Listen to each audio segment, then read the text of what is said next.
Hey, ladies, before we hop into this episode, I just want to remind you that next week, actually, it's like Sunday, May 1st, 2022, kicks off the 5-day event to help you build a better body image. I shared last week that I'm actually walking through all 5 days. It's not that, I'm super struggling with my body image anymore, but man, summer's here. I just had to go out and buy shorts and some dresses. I'm putting tank tops on.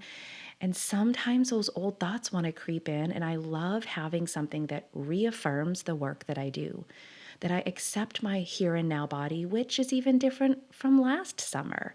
I had to go buy some bigger clothes.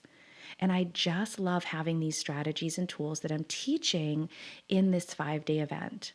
I would love for you to join us. There's already so many women who've already hopped in, they've joined. I've welcomed them into this 5-day event. There's some stuff as soon as you hop in. And last week I shared a brand new resource. I am so excited to give this to you. This is my fashion follow guide for social media. My favorite accounts. I am not very fashionable. I totally admit it. But I also know that in my changing body and my body that looks different this summer, I want to just see clothing on bodies that look like mine. So I'm sharing all body types on this, and you can go pick and choose who you follow and maybe get inspired if you're needing to buy some new clothing. So be sure to head into the show notes or just type in www.healthcoachforlife/betterbodyimage. It's all one word. Join us for this 5-day event. Would love to have you. Now, speaking of clothing, that's what we're talking about today. So let's dive in. Welcome to the Health, Life, and More for Women podcast. This is a podcast for women who are ready to ditch diets, ditch the scale, and food guilt forever, and instead invite peace with food, body trust, and confidence in all of your choices. This show will shed some light on sneaky ways diet culture has infiltrated your thoughts, your family, and your well-being. I believe that no matter the episode, you'll walk away feeling informed, inspired, and encouraged. I'm your host, Jennifer D'Amato. I'm a certified intuitive eating counselor, coach, a mom of 4 daughters, a lover of all things pink, and I can't wait to dive into each and every episode with you. Let's dive in now. I don't know where you're listening from, but I grew up on the East Coast, and growing up out there, we had very distinct seasons. So when I was a kid, we would change out our clothes in the closet. So during winter, I only had winter clothing in there. And then I can have a visual of sitting with my mom in my room and like taking all those clothes out. And then she'd, take out bins or whatever she had at the time. And maybe it was bags that I'm seeing.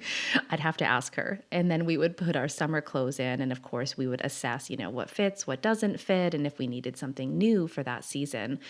I have an older brother only, so I didn't really have hand-me-downs, like my kids are able to do.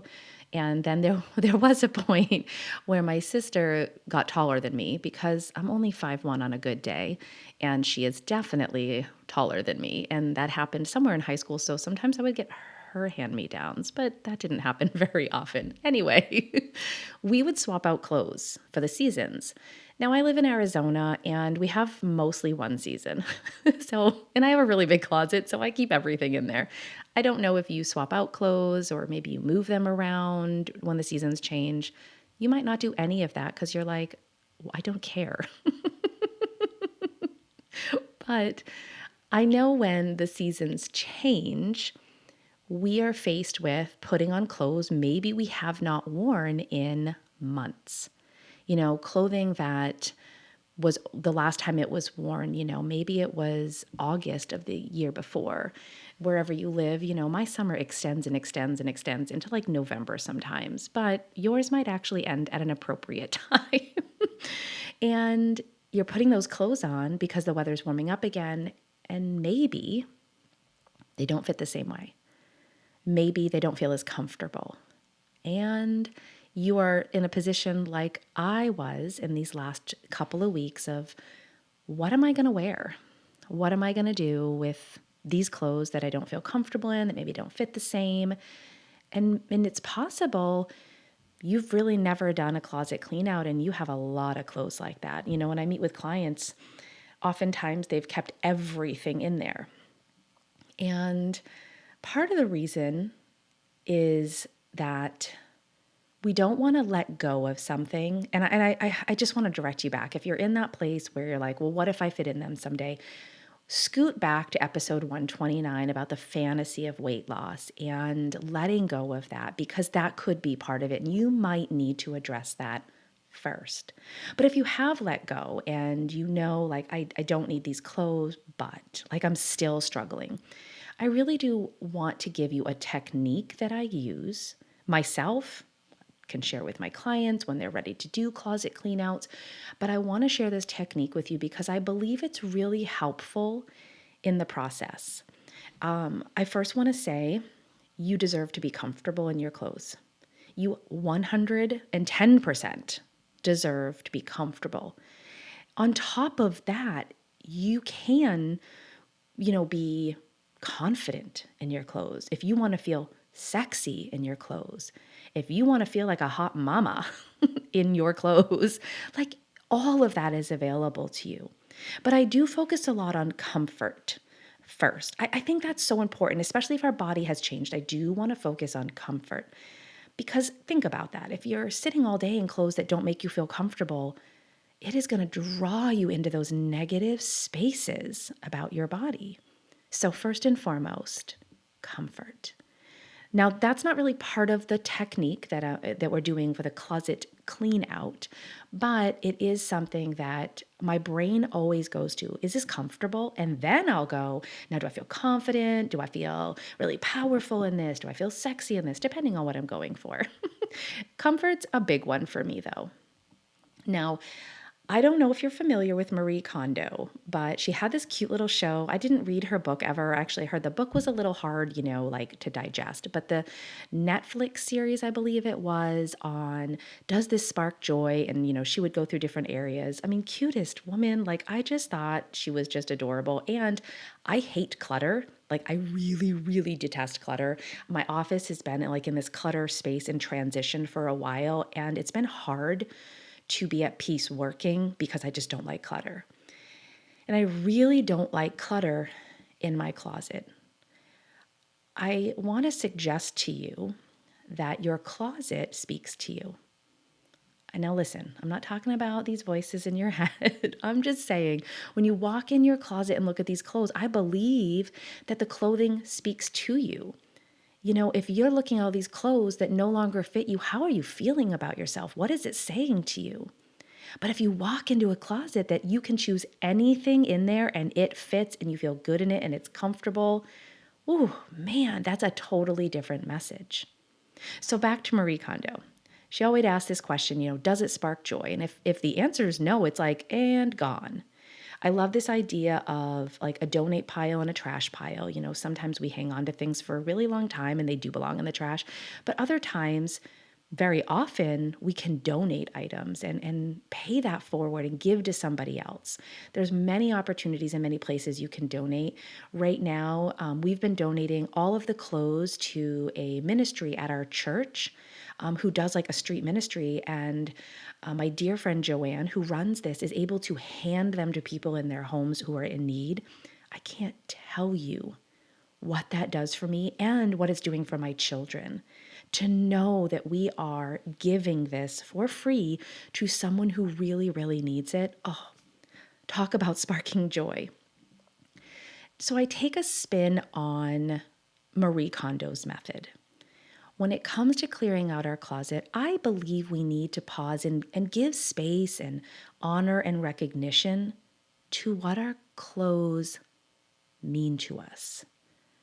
So there are usually memories attached to our clothing. I had a client once, she was sharing with me about her concert t-shirts. And man, we would talk about them. And I was, like in awe because she'd been to so many concerts and she had so many cool t-shirts. And, she'd pull them out and she'd remember the concert. Remember the feeling, the music, the atmosphere. And it actually brought me joy listening to her joy as she could, share about these memories. When I did this process, I had memories of a time I spoke in front of a group of moms, and I knew the outfit I was wearing. I had a shirt on a certain family vacation or at this party we went to, and I just remembered it. What I like to do when I'm cleaning out the closet is give space to those memories. Now I can take that article of clothing out, and it's not about sparking joy.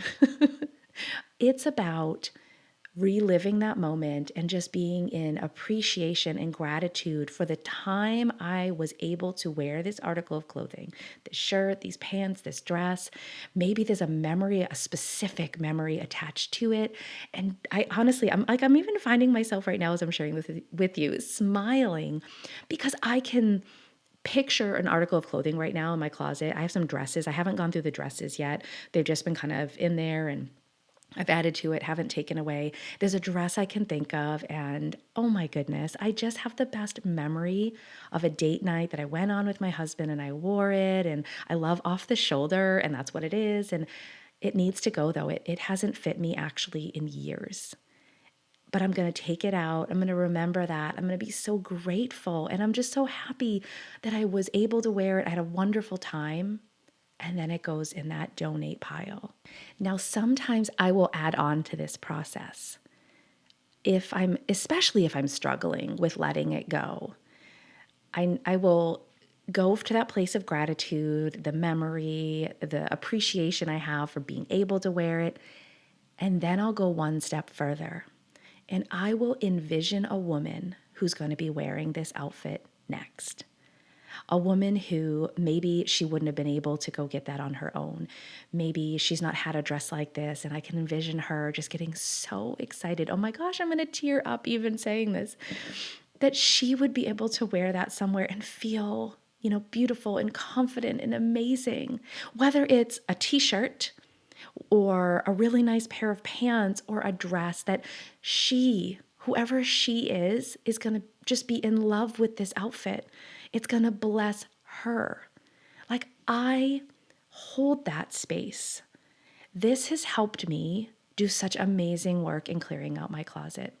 Like I said, I go to that place of comfort. I want to be comfortable. I don't want to feel judged in my own clothes by my own brain. I want to feel comfortable. And then on top of that, I want to feel confident in what I'm wearing, depending, on the occasion. Honestly, I wear shorts, leggings, and t-shirts very often, behind the scenes. But, when I'm out or I'm speaking, I'm doing, a live, a workshop, whatever it is, I want to feel confident. So I want those pieces in there as well. And I actually have pieces too. There are times I want to feel, sexy and really attractive. And there's certain, articles of clothing that I feel that way for like a date night or maybe being out with girlfriends. I'm acting like I go out all the time. I'm such a homebody. I'm dressing up to do what? Watch Netflix. But anyway, I know, I have a lot of clients, they need business attire, right? They have a corporate job and they need to feel maybe it's powerful. Maybe there's confidence in that too, but they also want to feel like a badass. What is it you want to feel beyond the comfort? But comfort is first. And when you're taking these things out, this process of appreciation and gratitude for the time you had, and then if you need to up level that and take it to that next place of envisioning the woman who will wear it next, it can be the most pleasant experience of cleaning out a closet you've ever had. I know this is not an easy exercise. I've worked with women where it's taken months and months and months to do any, clearing of the closet, taking out those old clothes because we share these memories, we hold space for them. And sometimes it's because we've not fully let go of the fantasy, which is why I shared that episode 129 with you, because you might need to combine these two things, address the fantasy and then do the clearing. I've also shared previously I've done my closet in phases. So you might be able to handle a full closet or a dresser, whatever your clothes are. But what I find more often is women do like chunks of time. It's kind of my same approach to meal planning. Like, don't do 5, 7 days, take 2 or 3. You might need to say, well, I'm just going to address this section of clothes or just my shirts or just the dresses. Like I said, the last thing on my list has been the dresses, and I need to just go pull those out. And it's not like I've been avoiding it. I've just honestly been so busy, but this is the method I use. And as you heard, I'm already like seeing that one dress I know for sure is in there and picturing a woman wearing it that's going to just be so in love with it and feel so amazing brings me unbelievable joy that I actually can't wait to take it out. I don't use it. It's literally collecting dust at this point.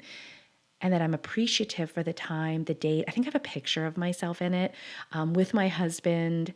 And now someone else gets to feel as amazing as I did in that dress. And I have some dresses now that make me feel absolutely amazing. I hope this method is helpful to you if you've been struggling with letting go of the clothing, if you've been struggling with how do I take these out because I spent all this money, or I know some women, like there's still tags on this. It'll work for any of those situations. And I just want to remind you that if you come from a place of appreciation and gratitude and respect for your own body, this exercise is even easier. So I want to encourage you if you're stuck in that place of I'm not showing my body respect, I'm really struggling with any sort of appreciation, I'm not mentally, emotionally in a good place, join the event, and maybe this is the exercise you come back to after the 5-day event. You know, our 5-day event ends on a Thursday. You could plan that closet clearing exercise for that Saturday, coming at it from a place of respect and gratitude and appreciation. All right, I can't wait to start this event. I don't know if you can tell, I've been talking about it for a few weeks because I love it, because I feel so strongly about what happens when we make these shifts and how we feel about our body. All right, I look forward to seeing you in the event. That starts May 1st. Head into the show notes if you haven't already. I look forward to hearing how this exercise of clearing your closet out works for you. Feel free to drop me a line. You can DM me on Instagram, or you can email the podcast at podcast@healthcoachforlife.com. All right, ladies, I look forward to connecting with you in the event and being right back here next week.